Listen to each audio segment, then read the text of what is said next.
Hey, welcome back, everybody. Welcome to another episode of My Journey to Hyrox. If you are new to my channel, then I appreciate you for stopping by to check me out. If you like what you're hearing and you want to follow along on this journey as I prepare for Hyrox Chicago on November 5th, please hit the like and subscribe button, the little bottom red thingy right there. Please hit that, or maybe it might be right there.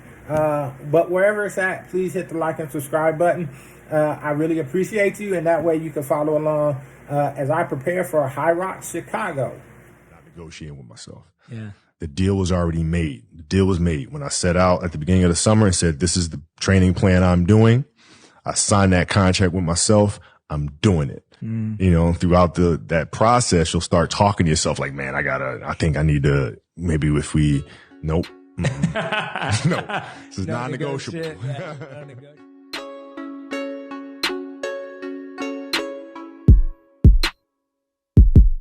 We had to fight to get a meal. Yeah, wrongfully accused. We had to fight to get appeals. That's why we right to get a deal. He on the team, he gotta eat, you know. Despite the nigga's skills, he been riding for the fam. You gotta light the nigga wheels straight up.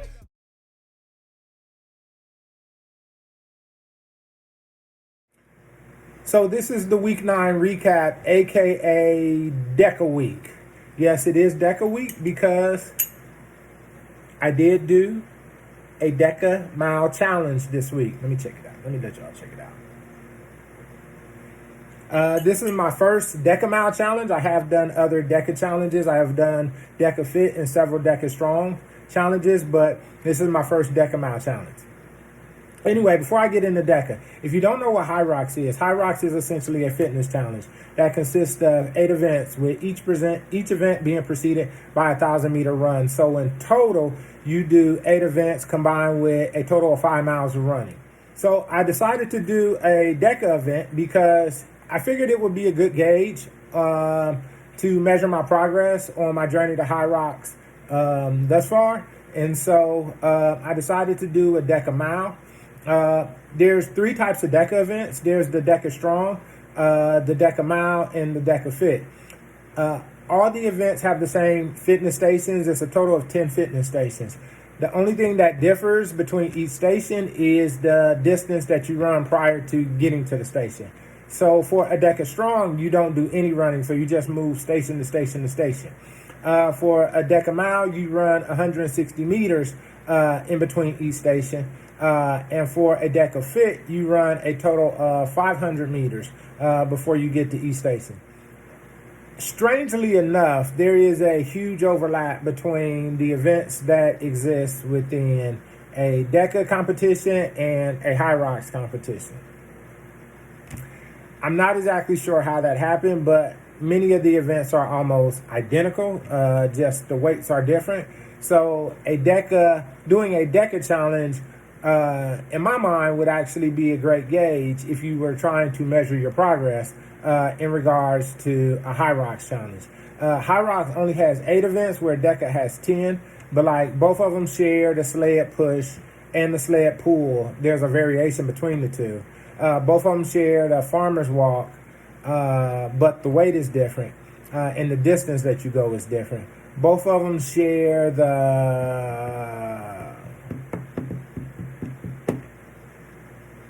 something else. Oh, lunges. Both of them share the lunges, but with Hyrox, you actually move while you're lunging, and with Deka, you're actually doing stationary lunging. Both of them share burpees, and both of them share the ski erg. So as you can see, there is a lot of similarities between the 2 events. So doing a Deka is an excellent gauge if you were trying to measure your progress in regards to Hyrox. So this was a taper week for me because I did want to make sure that I went into the Deka Mile Challenge and I wasn't too tired or too sore. So I did definitely taper this week instead of my traditional 5 workouts. I only did 3, not including the Deka Mile Challenge, which I do consider that a workout. But my 3 workouts were actually 2 cardio sessions and a strength endurance session. For the cardio sessions, I did 1 steady state cardio that was essentially spin a 1 hour spin class on the Peloton app. And the second one was a cardio circuit where I did row, air bike, treadmill, and jump rope. And so I did get in 2 cardio sessions and my strength endurance session for this week. For strength endurance, I traditionally do one or two lifts. The first lift being deadlift, the second lift being squat. Along with those 2 lifts, I usually do 3 auxiliary workouts or 3 auxiliary exercises that target the back, the arms, and the core. The reason why I chose those 2 lifts is because I believe the squat and the deadlift are the 2 lifts that give you the biggest bang for your buck. Overall, I felt pretty good coming out of the Deka Mile Challenge. Unfortunately, I still don't have my official time. And I forgot to set my stopwatch when I started at the beginning. I can't believe you did this. I'm appalled. Outside of time, overall, I did feel pretty good coming out of it. I wasn't too tired at the end of the competition, and I seemed to move pretty well and pretty consistently in between each exercise station. There was a hiccup in regards to the Deka Mile Challenge. So if you're familiar with a Deka Mile, there's 10 events, and the events go sandbag lunges or ram lunges. Then you come back, and your next event is a row. Your next event is jump box step overs. Your next event is medicine ball sit-ups. Your next event is the ski erg. Then you go into a farmer's walk. Then you go to an air bike. Then you go into med ball over the shoulders. Then you go into the sled push, and your last event being the burpees. Well, when I came in to do my sled push, there was actually somebody else still using the sled push. They hadn't finished yet. And so they actually had me move to the burpees. Now, that mix-up or that change-up actually threw me off pretty much a lot. That change-up actually threw me off a lot. The reason why is because when you're training, you always train one way, and your body kind of gets accustomed to doing it that way. And so when you come in and they change something up, not only does it kind of throw your psyche off, in regards to the order of which you have to do things, but it also physically throws your body off. So, for example, most people, when they get to the burpees, you finish the burpees and you just lay down and die. For me, because the burpees was my second to last event, I couldn't kind of just say, hey, to hell with it. Let God take the wheel. Let me go in and push through. I actually had to do my best to conserve some of my energy because I still knew I had a 160 meter run and a sled push and pull to do after. So that throws your body off, because even when you start burpees, your body, it naturally registers that, hey, I'm at the end, so let me push hard. So you have to consciously try to monitor your workload to make sure you have some energy left.